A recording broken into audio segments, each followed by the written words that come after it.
प्रकृति की विवशता देखी है, अब मैं तुम्हारा विध्वंस देखूंगी। गोवर्धन पूजन का त्योहार आरंभ द्वापर युग से ही माना जाता है, क्योंकि कथा के अनुसार भगवान कृष्ण ने इंद्रदेव का अहंकार दूर करने के लिए गोवर्धन पर्वत को अपनी उंगली पर उठा लिया था और सभी ब्रिजवासियों की रक्षा की थी। तो चलिए जानते हैं गोवर्धन पूजा की पावन कथा और क्यों घट रहा है गोवर्धन पर्वत।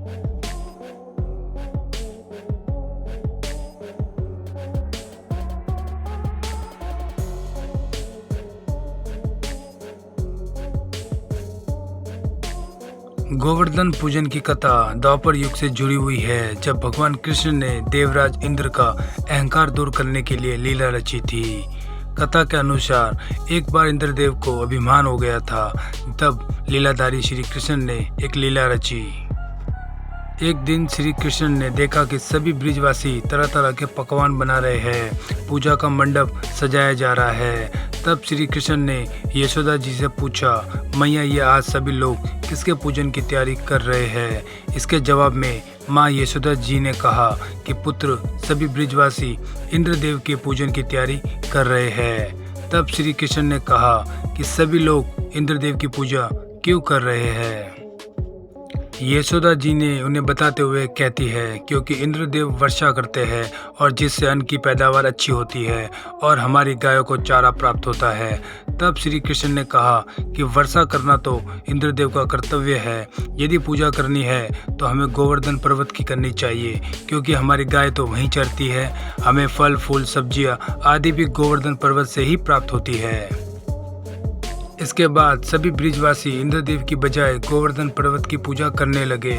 इस बात की देवराज इंद्र ने अपना अपमान समझा और क्रोध में आकर प्रलय दानक मूसलाधार बारिश शुरू कर दी, जिससे हर जगह पानी पानी भर गया। ब्रिजवासी कहने लगे कि ये सब कृष्ण की वजह से हुआ है, क्योंकि हमने उनकी बात मानी है। तब भगवान श्री कृष्ण ने ब्रिजवासियों की रक्षा करने हेतु गोवर्धन पर्वत को अपनी उंगली पर उठा लिया। तब सभी ब्रिजवासियों ने गोवर्धन पर्वत के नीचे शरण ली। इसके बाद इंद्रदेव को अपनी भूल का एहसास हुआ और उन्होंने श्री कृष्ण से क्षमा याचना की। इसी के बाद से गोवर्धन पर्वत के पूजन की परंपरा शुरू हुई। इस पर्वत का 7 किलोमीटर का हिस्सा राजस्थान में आता है और बाकी का हिस्सा उत्तर प्रदेश में आता है। ये केवल मान्यता नहीं है, बल्कि विशेषज्ञों ने भी बताया है कि 5000 साल पहले गोवर्धन पर्वत 30,000 फीट ऊंचा हुआ करता था और अब ये पर्वत 30 मीटर ही रह गया है। गोवर्धन पर्वत के हर रोज घटने का कारण ऋषि पुलस्त्य का श्राप है।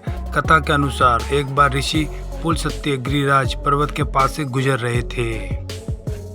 तभी उनको इसकी खूबसूरती इतनी पसंद आई कि वह मंत्रमुग्ध हो गए। साधु ने द्रोणाचल पर्वत से निवेदन किया कि मैं काशी में रहता हूँ, आप अपने पुत्र गोवर्धन को मुझे दे दीजिए, मैं इसे काशी में स्थापित करूंगा और वहीं रहकर पूजा करूंगा।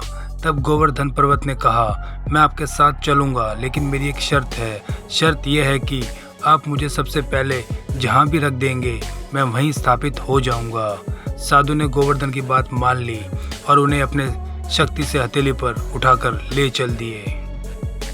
उसके बाद रास्ते में ब्रज आया। तब गोवर्धन पर्वत को याद आया कि यहाँ पर श्री कृष्ण अपने बाल रूप में लीला कर रहे हैं। यही सोचकर गोवर्धन पर्वत अपना भार बढ़ाने लगे, जिससे साधु ने आराम और साधना के लिए पर्वत को नीचे रख दिया। वो ये बात भूल गए थे कि उन्हें गोवर्धन पर्वत को कहीं पर भी रखना नहीं है। साधना के बाद साधु ने पर्वत को उठाने की बहुत कोशिश की, लेकिन पर्वत हिला तक नहीं।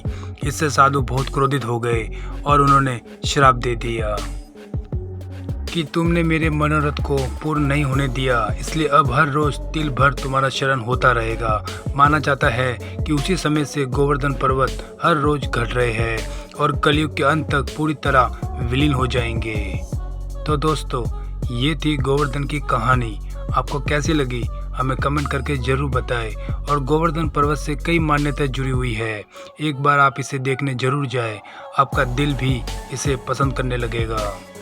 तो आज के लिए बस इतना ही। हम फिर मिलेंगे ऐसे ही रहस्यमय कहानी के साथ। धन्यवाद।